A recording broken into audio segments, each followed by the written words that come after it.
Watching the Global Bookworm. It has been a very eventful week. My last video was posted 2 weeks ago, and then at the beginning of this one on Sunday I moved to some new digs. That's why I'm coming to you from yet another location. I think you just expect me to speak to you from somewhere new every video at the moment.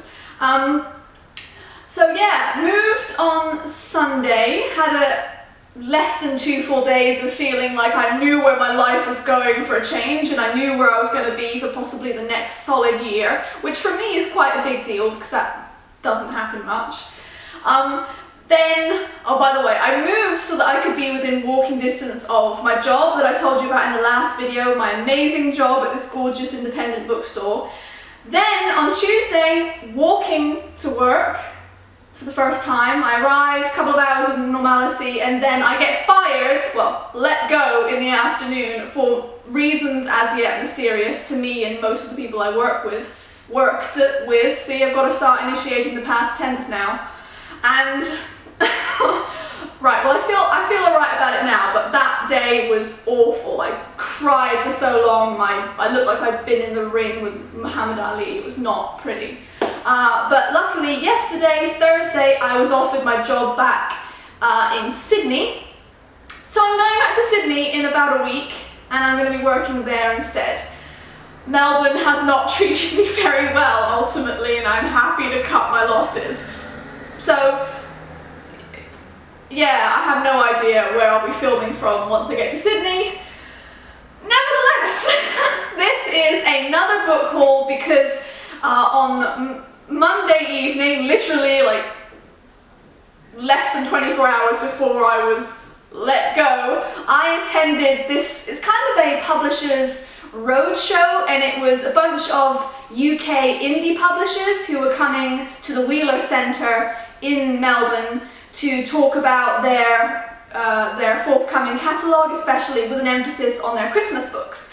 And there was a goodie bag. It's in an Allen and Unwin bag. Actually, I think maybe they were all under the umbrella of Allen and Unwin. Anyway, one of the ones I got is this uncorrected proof of The Natural Way of Things by Charlotte Wood. And I'm not even going to tell you what this is about, because this video is also going to be an unhaul video, because I now have to think about getting all my stuff, which is now amassed because I was feeling comfy and safe and nesty. I have to think about getting all that stuff to Sydney without breaking my back. So this is immediately going into my unhaul pile. So goodbye to The Natural Way of Things by Charlotte Wood. On the back it says, she hears her own thick voice deep inside her ears when she says, I need to know where I am. The man stands there, tall and narrow, hand still on the doorknob, surprised. He says, almost in sympathy, oh sweetie, you need to know what you are. 2 women awaken from a drugged sleep to find themselves imprisoned in an abandoned property in the middle of a desert. They become friends through this awful situation. Honestly, I don't want that much reality in my book. I've got enough in my life, so I'm unhauling it. Also got The Sea Devils. Basically, I think there was about a dozen representatives from each publishing company, and they pretty much put their favourite book into the bag. And this was one of the guys' favourite, and I probably would give this to my stepdad if he was in the same country. The Sea Devils, Operation Struggle and the Last Great Raid of World War II, Mark Felton. This was about a bunch of guys who I think blew up Singapore harbour from these mini submarines, like 50-foot long submarines, which isn't very long at all for a sub. And it was supposed to be a suicide mission, but I think every single one of them survived. But I'm unhauling it because it's really not my typical thing. So it's going in the haul pile, which we'll put up, unhaul pile, which we'll put up there. This one when they were talking about this one, I remember thinking, I hope they put that in the goodie bag. This is Under Major Domo Minor by Patrick Jewett. Oh, by the way, if you haven't noticed, these are all adult titles, apart from a couple towards the end. When he was describing this, he used quite a packed, fast-paced sentencing structure technique where he jammed in these constant, often contrasting adjectives, and the imagery was quite, it didn't really go together, so I remember thinking it sounded very interesting. Lucian, or Lucy Minor, is the resident odd duck in the bucolic hamlet of Bury.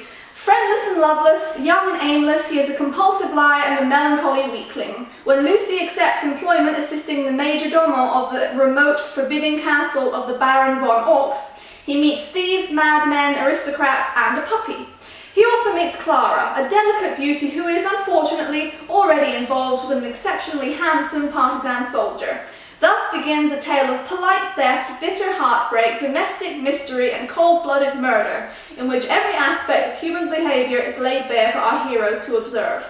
Lucy must stay safe and protect his puppy, because someone or something is roaming the corridors of the castle late at night. I just think that sounds really eccentric, and I'm down for it, so that I'm keeping. Also in the goodie bag, this was probably my favourite one from the evening. It is called The Book of Speculation by Erica Swyler, and I think the real finished copy is going to look very pretty. Books matter to Simon Watson, a young librarian who finds himself increasingly drawn to the one that has arrived on his doorstep.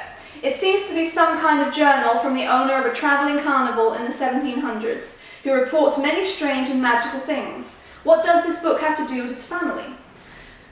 Rich, gorgeous and beguiling, The Book of Speculation is the debut novel that has already captivated readers worldwide. And this was likened to Erin Morgenstern's In the Night Circus? The Night Circus, that's it. And I've always wanted to read In the Night Circus, but I'm waiting for the hardback copy with the, the red hardback and the black edge pages. I'm still looking for that because it's out of print, so. You go on the haul pile.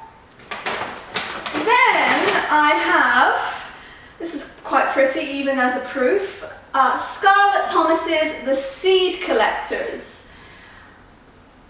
And I can't quite remember what this is about, but I know that she's quite a respected author.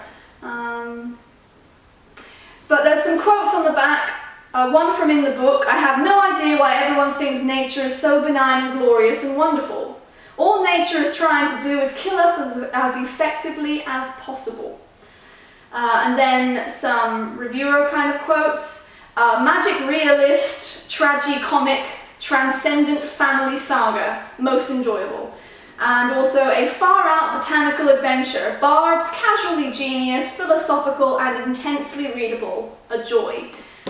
I think that one sounds good. A little bit different from my usual, maybe, but that is not necessarily a bad thing since I am trying to branch out. Then I have Sweet Caress by William Boyd. I was going to unhaul this. I wasn't that interested in what I heard of the plot, but my former work colleagues who I was with, they were pretty excited by it, so maybe I'm just unaware of something. And it says on the back, there was a mistake made on the day I was born, when I come to think of it. It doesn't seem important now, but on 7th of March 1908, such a long time ago, it seems 70 years and 10 almost, it made my mother very cross. However, be that as it may, I was born and my father, sternly instructed by my mother, placed an announcement in the Times. I was their first child, so the world, the readers of the London Times, were duly informed. 7th of March 1908, to Beverly and Wilfrida Clay, a son, Amory. The story of a woman, the story of a century, I think it sounds pretty boring, but it's from the internationally best-selling author of Restless and Any Human Heart. So, the thing is though, it's really heavy. The quality of the paper in here is really thick, and I don't know, maybe this one could still bite the dust. Next, I did get a couple of little pieces of swag from, I think this is from Nosy Crow, this children's publisher, with a very funny lady representing them on the night. I Can See Squishy McFluff. I have no real place for that, so that's probably just going to go in the bin. Oh, my name tag for the event, and a bookmark for this Mary Beard book covering 1,000 years of Roman history, I think. That's pretty impressive, and it's going to be a very fat book, I would think, and, well, it's always nice to have a bookmark, not that I wind up using them in the end. Why would I use a bookmark, a dedicated bookmark, when there's a corner of some envelope I can use instead? I have Milan Kundera's The Festival of Insignificance, very slim volume, and it's got endorsements on the back from Salman Rushdie, John Updike, Ian McEwan, among others, so that is the reason I'm going to give this one a go. I have no idea what it's about. From the cover it seems that this could be another eccentric one, but look how slim it is. And it comes out in June, so I can get that one read easily before I'm actually selling it in the bookshop. So no, that's the wrong pile. That can go over there. And then I just have some first chapter bind-ups. The Mystery of Paris, the 19th century courtesan who built an empire on a secret, by Catherine Hewitt. This seems to be about she was dubbed the 19th century it girl. So this is kind of her biography, I guess. She started off as a common prostitute, but worked her way up to basically becoming the madam of the most elite of courtesans. So, not really my thing. Unhaul. Jesse Eisenberg, you may know of him. Actor Jesse Eisenberg is following the footsteps of James Falco, is his name? Franco. James Franco. And writing something. Breen Gives Me Hiccups and Other Stories. I actually wouldn't mind just testing out his writing style. And it's tiny, so this could stay in the whole pile. Then, the last two things I hauled actually at the bookshop, not at the Allen and Unwin event, was a copy of Me Being Me Is Exactly As Insane As You Being You by Todd Hassack Lowy. Darren hasn't had an easy year. His parents divorced, his brother left for college, and his best friend moved states. Also, he still doesn't have a girlfriend. Then his dad shows up at 6 a.m. with a glazed chocolate donut and a pretty world-shaking revelation. In full freak-out mode, Darren ditches school and jumps on a bus to visit his brother Nate at college. But someone weird, amazing comes along for the ride. Told entirely in lists, this hilarious novel perfectly captures why having anything to do with anyone is 1. Painful, 2. Unavoidable, 3. Ridiculously complicated, 4. Possibly, hopefully, the right thing after all. And it is quite a fat one, and I got it free, so that's why I took it, otherwise maybe I wouldn't have glanced at it twice. But RJ Palacio, author of Wonder, has commented, funny, fast-paced, and poignant, and I'm up for that. So, full pile, looking a bit precarious maybe. And the last one is an uncorrected proof of Twisted Fates, a novel by Nora Olson. This sounds potentially a bit trashy, or something like Entangled Teens would publish, although this is KT. Okay, Catherine Teagan Books. When Alison meets Graham Copeland and the new boy next door, she instantly feels like he's a kindred spirit, shy and awkward like her, someone who has trouble making friends. It's almost impossible to resist having a crush on him. As usual, her sister Sydney sees things differently. In Sydney's mind, Graham's odd personality and secretive past screams psychopath, not sweetheart.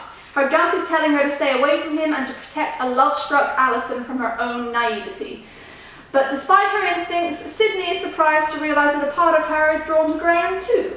And the more Sydney gets to know him, the more she realises just how right and wrong she is about everything.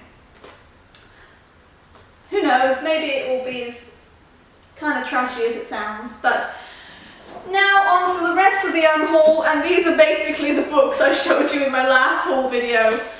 Goodbye to Love from Kathy Cassidy. No, wait, I did that the same thing last time. It's Looking Glass Girl by Kathy Cassidy. Goodbye. Goodbye also to Frankie Fox, Girl Spy, Ready Set Spy by Yvette Pashoblian. Goodbye to What If by Rebecca Donovan. I might regret this one, but I don't need the physical copy of it. If I decide I want to read it, I'll just get it in the library. You're not calling to me, Rebecca Donovan. This, My Heart is Laughing, which I picked up for one of my nieces anyway. I can't be bothered to spend money sending it abroad, because it is quite heavy. Goodbye to, I don't think you saw this one last time, this was new, Maria T. Lennon's Watch Out Hollywood, More Confessions of a So-Called Middle Child. This is part of a series that I will apparently not be reading now. And also goodbye to this lovely hardback of Joe Knowles' Read Between the Lines. Ta-da!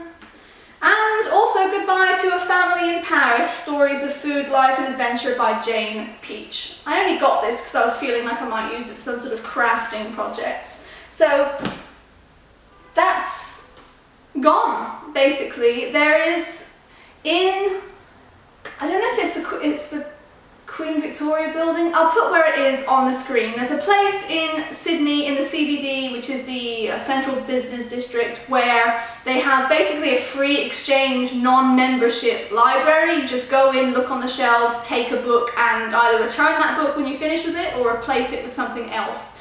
So I'm going to take those books to the little library, it's called, and that'll help replenish the shelves and also not put them to waste, although I'm pretty sure I'm not meant to do that with as yet unpublished book proofs, but it's gonna happen. Thanks for watching this video, guys. I do have another one coming straight up, which is my library haul and kind of an unhaul, because I won't be able to read all of those before I have to leave in just over a week.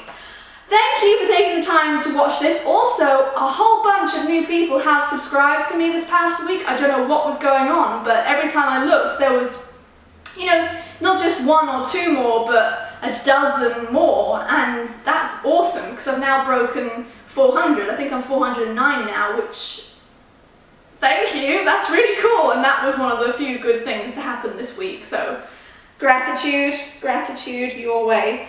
I'm going now. See you later. Bye.